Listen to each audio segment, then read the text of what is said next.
Welcome back to the program. We are backstage at the beautifully appointed and spacious Underworld in Camden, and I have three members of Little Caesar, and what I'll do is I'll explain to them, I'll get them to introduce themselves, the listeners, and then it'll be your job to remember who's who and recognise their voices. So guys, who's with us? I'm Tom. Okay. I'm Mark. Loren. Okay.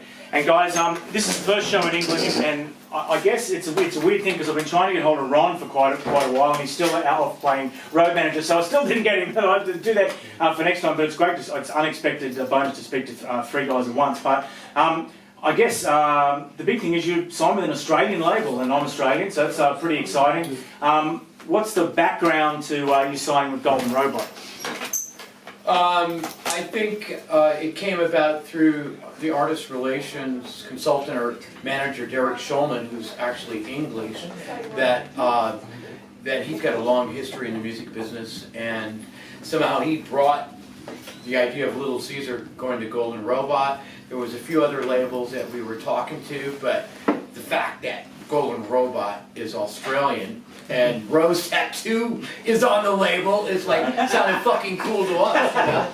And they've been great so far, so we're excited about it. And Rose Tattoo are actually here in Europe in June, and I miss some of those bands. The thing I miss most about Oz is some of those bands. But so tell me what was going on before, before that. You were just hunting around for a label, or were you going to record anyway? And what was it before you came to this sort of deal? What was the situation with the band? I'm the new guy, so I would ask one of them. This was my first show. We were long overdue to get some new music together. I mean, it had been. I still can't believe how long ago we did American Dream. I mean, to me, it just sort of seems like a couple of years when in fact it's probably about 5 years ago. And yeah, we were just in a point where we got to get some music together. And actually the beginnings of this record actually are a couple of years old. Loren, Pharoak and I started working on the material in the studio, just woodshedding, the three of us, and just started piecing this stuff together. We had hoped we would be in the studio a lot sooner than we were, but usually we have a history of going through guitar players, and it seemed like there'd be a personnel issue to deal with, and we would need to have a person in place because there was always a tour to get ready for.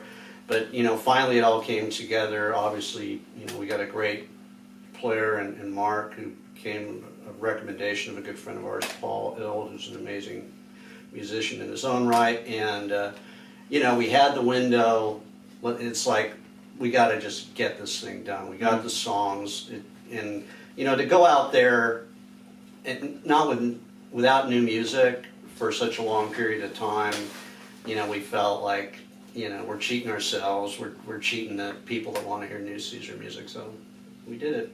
Well, let's maybe ask you about how this happened. I mean, Little Caesar, some great names: Apache, Pharaoh. Kiss would kill for names like that. So you're just smart. Earl Slick. Earl Slick, what a name! So how did you sort of end up in Little Caesar? And were you a fan of the band before, and were you aware of them back in the day? Oh, absolutely. Yeah. I mean, they're a great band and just great music, great songs. You can't miss it. And a couple of years ago, I think we had initially started talking about getting together, and they had already had stuff going on, so it kind of fell to the wayside. And then about 5 or 6 months ago, Paul Ill, our mutual friend, had talked to Loren, and I think the rest is... I had the idea because we started the album, and because we knew that we needed to get in the studio, and Bruce Whitkin produced it, and he plays guitar and keys and stuff, and he started playing on a few tracks, and then we realized that we really needed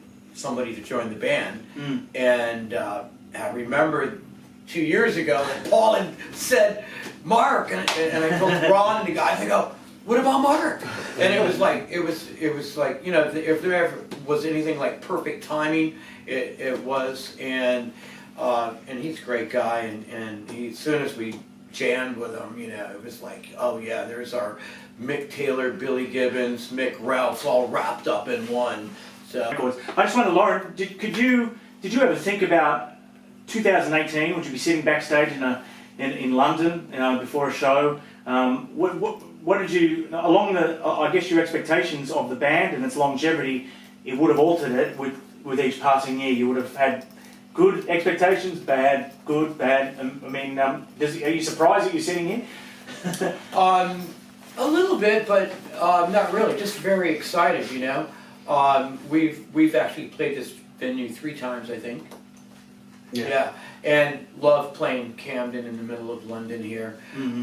But you know, to kind of go back, like when this band started in '88, if I would have thought in 2018 we'd be underground here at the Underworld here having this interview, I would say you're crazy. Probably. Yeah. I mean, half of us probably didn't even think we'd be alive by now. So, Yeah. You know, and to be together this long with our 8th album out, and we're honored and excited about it, you know. I was reading an interview before I came here with Ron. He was talking about what he was doing during the band's recess, which wasn't great. He was in a bit of trouble, and you know he's bounced back. What was everyone else doing? Like, I mean, you obviously had other projects, other musical projects.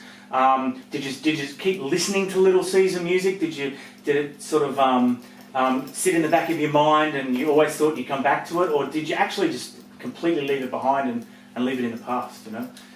You know, I actually, after the band broke up, I took about a year off just to find out who I was, because I always had a guitar playing in bands, maybe Little Caesar or my band from Detroit, the Dogs, and it was good to get off the merry-go-round. And I did a few other projects around LA in those years. Pharoak, welcome. Hey. Hello, Hello.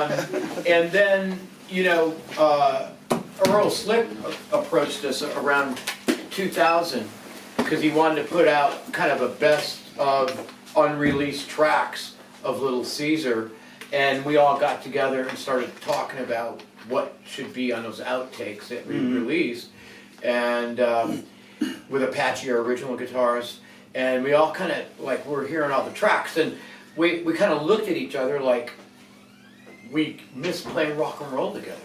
And that's how it all started coming back together from Slick wanting to put that CD out, you know. You know, great album last year, the Junkyard album, High Water. Oh yeah. And I interviewed David Roach in very similar circumstances to this, and the band in very similar circumstances to this, and he said actually, in retrospect, artistically, he's glad that they didn't become as massive as they wanted to be. And I guess you guys came along at roughly the same time with roughly the same expectations, roughly the same sort of, I'm going to say guilt by association, but the same associations with Guns N' Roses, at least from a record company point of view.